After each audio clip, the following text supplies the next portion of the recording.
Salam hörmətli tamaşaçılar. Bugünkü mövzumuz kombidir. Deməli kombidə bura Y4 yazanda aşağıda vintil var burada. Vintili açırsınız.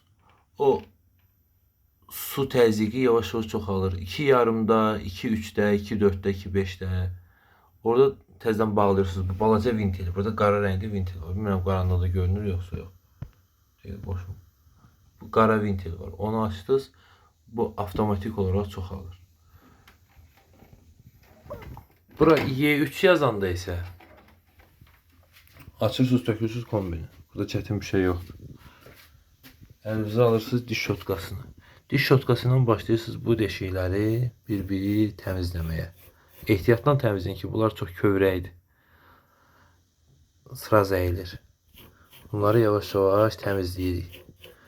Bunlar tam təmizlənib bitəndən sonra tam bu şkalaları yox, bunun arasını da təmizləyin. Bunları da lazım təmizləmək. Bunu təmizləyəndə diqqətli olun. Buradakı deşiklər tutulmasın deyə. Bura indi istidir deyə mən çox qoyamıram. Bura bir parça qoyun.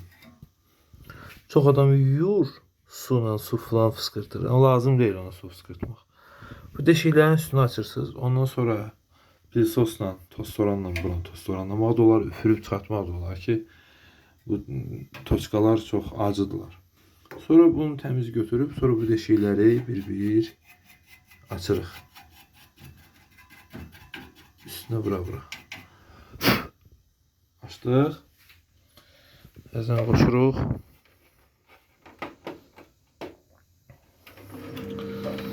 Mən indi Y3 yazırdı. Birinci dəfə də Y3-dən sonra təmizləyəndən sonra qoşuram. Səs eləyəcək, eləməyəcək, onu baxacaq bir yerdə.